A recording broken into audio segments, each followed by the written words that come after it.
Shalom, perkenalkan nama saya Cecilia Lady Sambur. Saya mahasiswa Pascasarjana IAKN Manado. Pada saat ini saya akan mempresentasikan materi yaitu berpikir sistem dengan mata kuliah teori kritis, sistem thinking, dan analisis dengan dosen pengampu yang pertama Profesor Beni Binilang MS dan Profesor Ellen Kambey MH PhD. Baiklah, saat ini kita akan masuk dalam materi dan mari kita ikuti bersama slide berikut ini. Berpikir sistem. Yang pertama itu ada keahlian berpikir untuk melihat struktur umpan balik sebab akibat pada elemen-elemen sistem permasalahan. Keahlian berpikir memberikan pemahaman bahwa berpikir menjadi sebuah keahlian yang bisa dilatih sehingga tidak ada alasan untuk tidak bisa mengubahnya. Sebagai sebuah keahlian, maka diperlukan jumlah latihan yang cukup untuk membuatnya menjadi sebuah kebiasaan yang kita otomatis lakukan setiap kali kita memandang sebuah permasalahan. Struktur umpan balik sebab akibat memberikan pemahaman bahwa berpikir sistem memang berfokus untuk mendapatkan tidak hanya kejadian pada pola perilaku, namun struktur yang mendasari pola dan kejadian tersebut. Yang kedua adalah dalam berbagai dimensi kontekstual yang bisa mengubah ciri holistik dari sistem.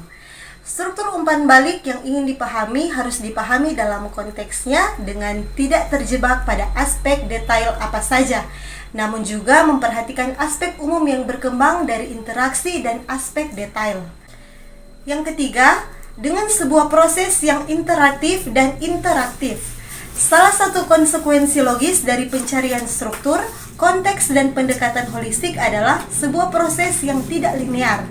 Proses yang tidak linear dapat memiliki titik awal di mana saja, kembali kemana saja, namun kemana saja, dan titik akhir di mana saja. Namun wajib untuk menyentuh semua titik. Kemudian yang keempat, untuk mengubah, modifikasi, dan meningkatkan kualitas struktur internal pikiran atau model mental.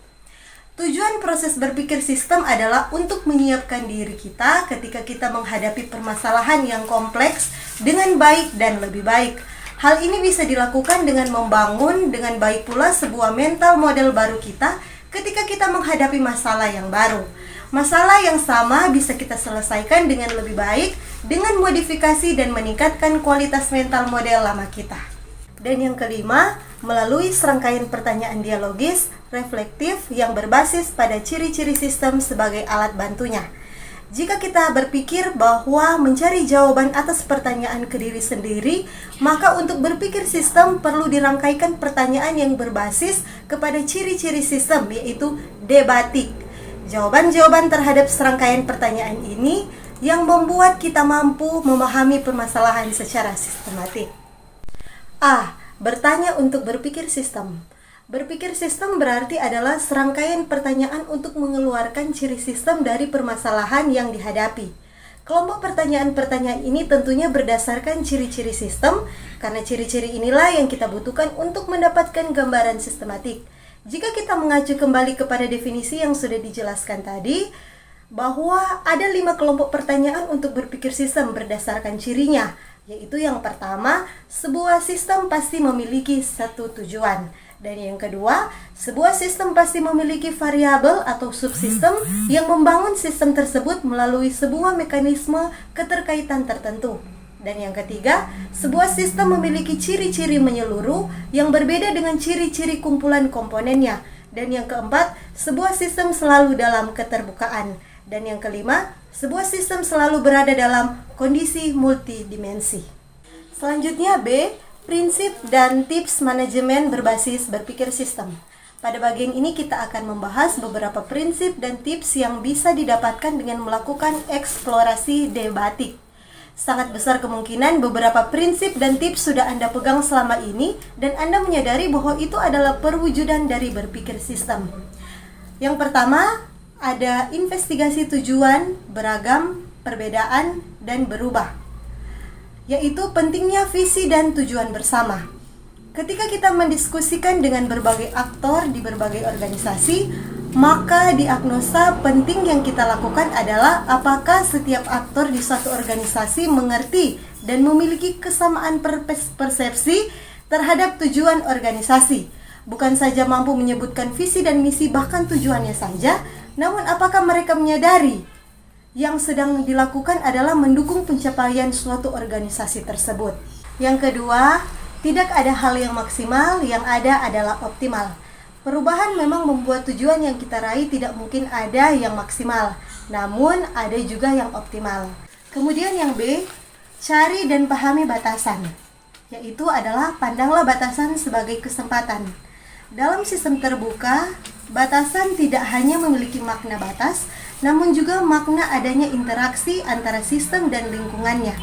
Sebuah batasan bisa menjadi sebuah filter atau konektivitas yang terjadi antara sistem dan lingkungannya. Kemudian bagian C, ada pemahaman hubungan kausa yang melingkar, yaitu selalu mencari akar permasalahan sebelum memecahkan masalah. Pemahaman berikutnya yang bisa kita ambil dalam berpikir sistem adalah pentingnya untuk mencari akar dari sebuah permasalahan sebelum kita terjun memecahkan masalah tersebut, terutama untuk masalah yang kompleks. D. Lengkapi ciri holistiknya, yaitu mulai dari akhir. Mulai dari akhir memiliki makna bahwa ketika kita harus memiliki bayangan apa yang ingin kita dapatkan dari proses yang kita lakukan. Hasil akhir ini dijabarkan, kemudian tarik ke depan apa saja yang harus kita hasilkan. Sebagai sebuah hasil akhir, maka dilengkapi dengan hasil akhir ini seolah-olah ada ciri-ciri utuh dari sebuah sistem yang ideal. Kemudian yang E, memandang multidimensi secara dinamis kontekstual, yaitu pentingnya memahami apapun dalam konteksnya. Dalam sebuah permasalahan kompleks, sangat penting untuk menyadari bahwa sistem selalu ada dalam kondisi multidimensi. Selalu asumsi bahwa tidak ada sebuah ciri universal yang konteks dari sebuah sistem, sehingga komunikasi dan interaksi untuk mengeksplorasi konteks di mana sistem sedang bermasalah menjadi penting. Kita masuk dalam bagian C, gunakan debatik sebagai alat bantu analisis sistem Anda. Debatik, seperti yang sudah saya jelaskan tadi, sebagai sebuah singkatan dan dapat Anda pandang sebagai sebuah alat bantu untuk melakukan analisis sistem terhadap struktur permasalahan yang kompleks. Tidak ada keharusan yang harus mulai dari satu ciri sistem. Anda bisa mulai dari eksplorasi dari mana saja untuk kemudian bergerak ke ciri yang lain. Walaupun Anda juga bisa saja tidak melakukan keseluruhan analisis, misalnya Anda hanya melakukan 3-4 ciri sistem, namun disarankan untuk tetap melengkapi analisis secara lengkap terhadap 5 ciri sistem, sehingga permasalahan utuh bisa didapatkan. Dan yang terakhir bagian D, Causal Loop Diagram atau diagram putaran lingkaran. Dalam singkatannya CLD, atau Causal Loop Diagram yang bisa diterjemahkan sebagai diagram putaran lingkaran, merupakan alat bantu visual dalam berpikir sistem untuk memvisualisasikan interdependensi dari berbagai variabel penting dalam mengambil keputusan. CLD penting dalam permodelan sistem dinamis untuk dilakukan sebagai sketsa awal dari hipotesa adanya hubungan kausal, terutama pada pembangunan model yang kompleks, yang terkadang nantinya dalam aplikasi sistem dinamakan tidak mudah ditemukan. Demikian presentasi dari saya, dan jika ada teman-teman yang ingin bertanya, memberikan saran, dipersilakan. Terima kasih, Tuhan Yesus memberkati.